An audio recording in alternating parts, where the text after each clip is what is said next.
mais pas encore des endroits de restauration. Pourtant, ici, on mange tout le temps.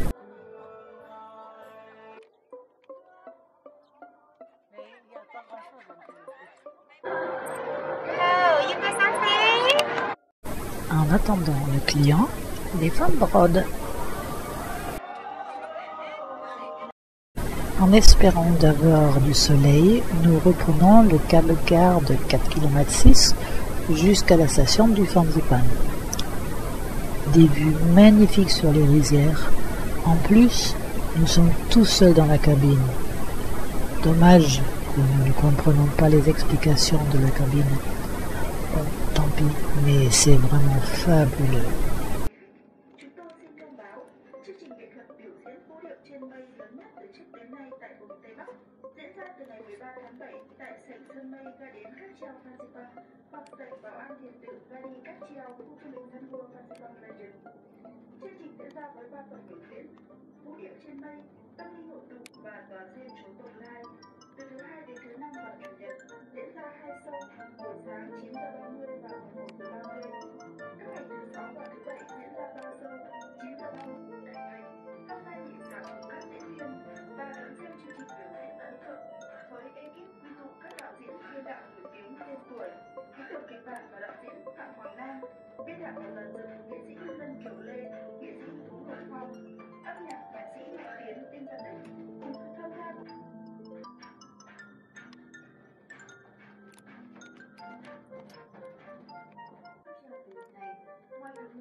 Mais plus nous montons en altitude, plus la brume augmente. Bon, il commence même à souffler un vent froid. Alors, je me camoufle. Je me ferme un peu parce que ça commence à souffler et à faire froid. J'ai encore un petit trou dedans et j'ai le foulard de l'élève.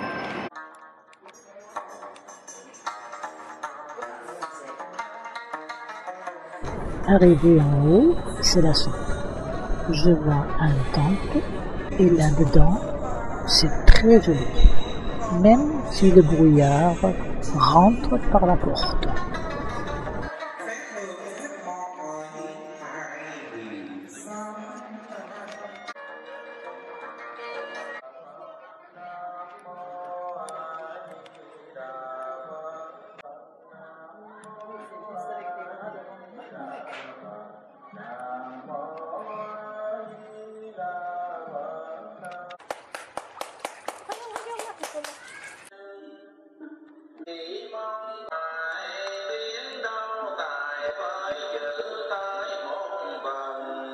Je suis décidé, il ne nous reste que le funiculaire pour arriver tout en haut de cette montagne de 3143 mètres.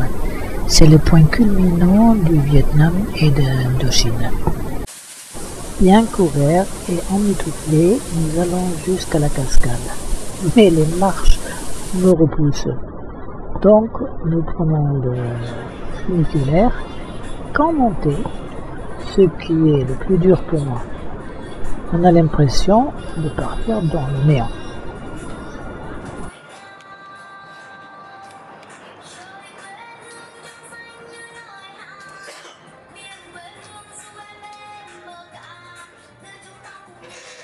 Kính thưa khách ở tàu trên ga và xin khách vui lòng giữ nguyên vị trí trên tàu và xin cảm ơn ạ.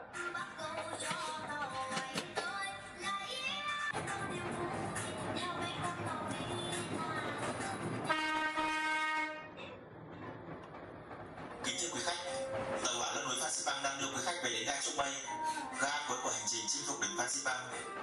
Quý khách vui lòng kiểm tra lại tư trang hành lý. Ouf, arrivé.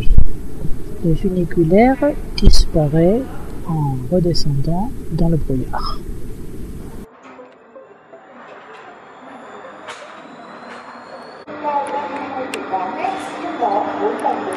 Il faut encore quelques escaliers, puis nous l'avons réussi. et il sort même un soupçon de soleil juste pour nos photos.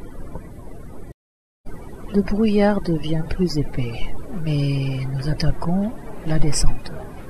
Que des escaliers! Nous croisons les rails et le funiculaire arrive et repart comme un fantôme dans le brouillard.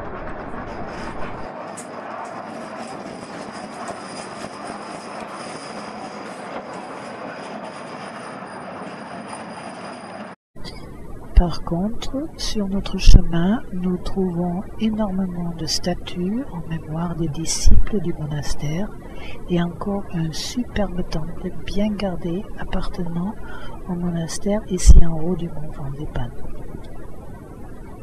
En rentrant, nous faisons une petite halte au musée des sapins, qui est gratuit et un peu poussiéreux, consacré à l'époque coloniale et de l'ethnologie régionale.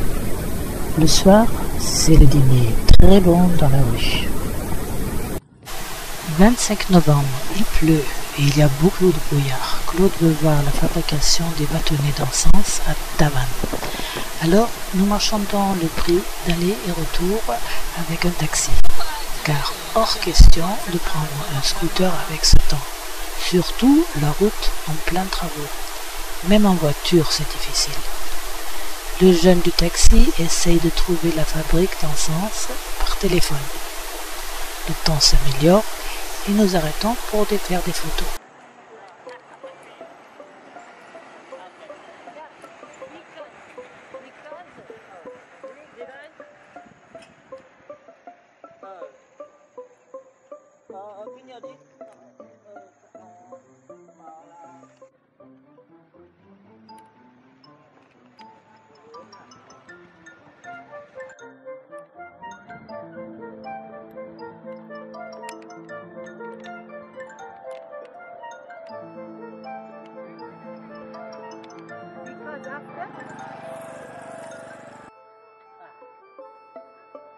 If it's sweater, it's good.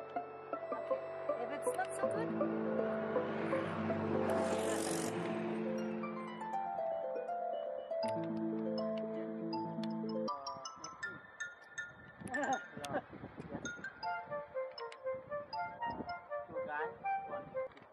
When it's very fine weather. Il nous propose de faire un bout de chemin à pied à travers les rizières, comme les gens en bas, mais cela sera pour le beau temps.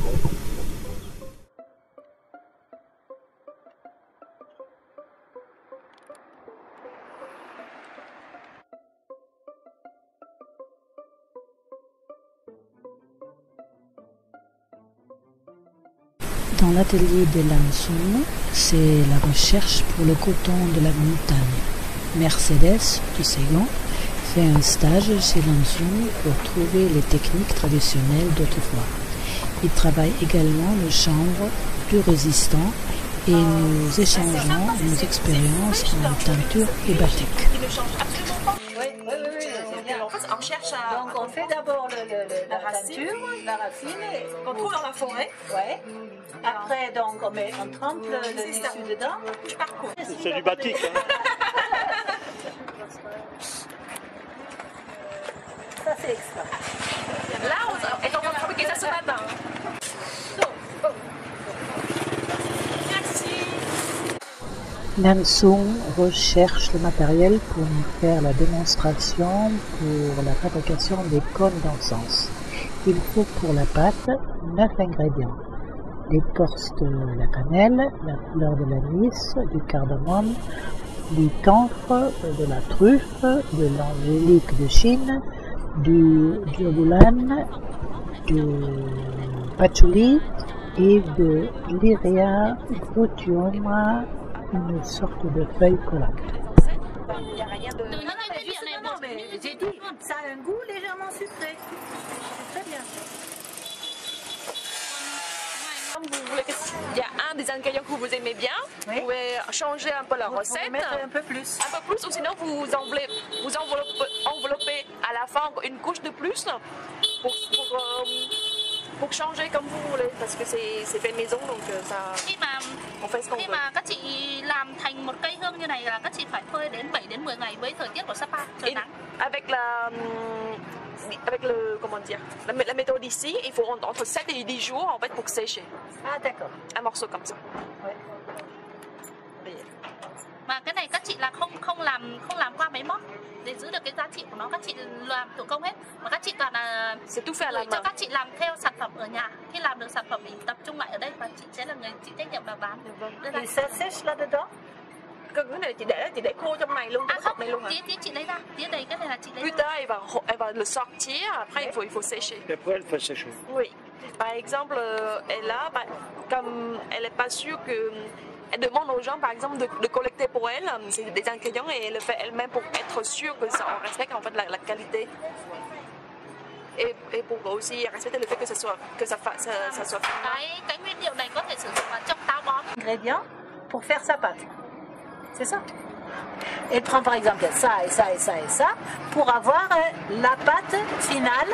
Oui. Hein? Elle prend tout et il y a Elle prend 9 tout. ingrédients. Voilà, 9 ingrédients. Elle met elle roule sa pâte là-dedans. Et après, elle la met dans le cône pour sécher jusqu'à c'est fini. D'accord. Cái này chị mới bắt đầu làm được 1 năm, còn chưa đăng ký được thương hiệu. Có nghĩa đăng trên thì đang làm hồ sơ và đợi đăng ký bảo vệ thương hiệu. C'est pas encore, en fait, elle reprend ça depuis 1 an, pour garder aussi le métier, mais c'est pas encore proprement déclaré parce que pour protéger les savoir-faire et tout, il n'y a rien fait parce que ça prend du temps. Oui. Là, Mais elle peut aussi, parce qu'il y a quand même beaucoup d'herbes médicinales, par exemple 10 gouttes ou 30 gouttes, et vous mettez ça sur le radiateur dans la chambre. Oui, c'est les huiles essentielles, on fait ça. Ce procédé ancestral n'est pas encore officiellement enregistré et il faut beaucoup de tests et de contrôles avant de pouvoir commercialiser. Des cônes avec toutes les possibilités et variations d'ingrédients, qui tous sont exprès recherchés dans la montagne par les femmes de l'association de l'ANU. Actuellement, il n'y a que 6 femmes qui ont le savoir-faire et les travaux actuels dans son atelier servent à la publicité et à l'enseignement pour ces produits naturels. Nos photos vont peut-être aussi aider à la faire connaître car ainsi notre jeune chauffeur de taxi peut amener du monde.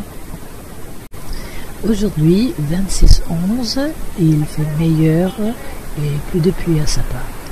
Mais en descendant vers Laokai, il y a encore beaucoup de brouillard. Dommage, car les rizières sont très belles. Nous arrêtons à cette scierie en plein air qui fabrique des feuilles de bois.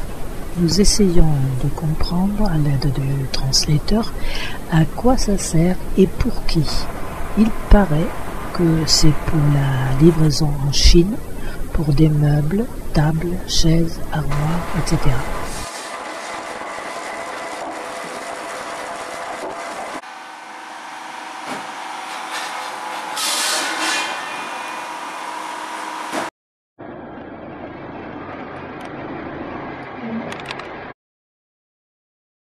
Attention, les camions sont énormes et leurs chargements sans limite. Il commence à faire beau et chaud et nous profitons enfin de la montagne et arrivons au marché de Cocly.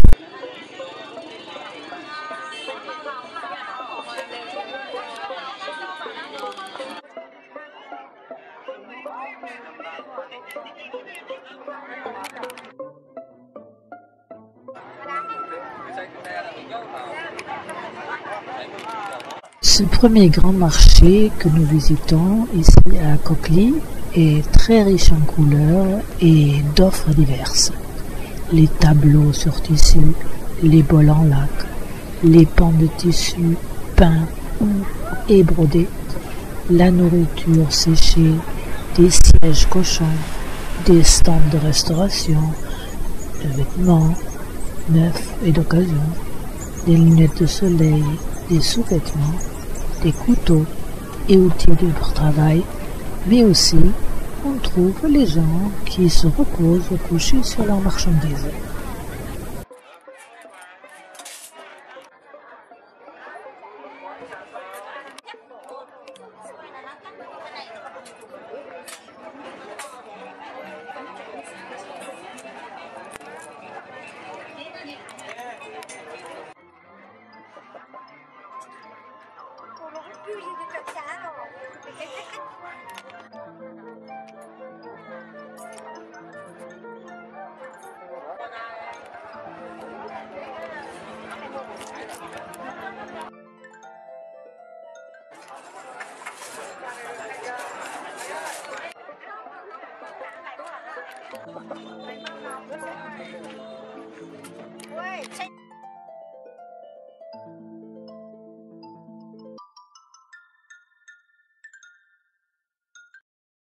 Nous remontons au début du marché sous les yeux interrogateurs du petit bambin dans le porte-enfant et devant les jeunes en costume ethnique mais couronnés des casques et accessoires pour le voyage à moto pour arriver au marché de Buffles.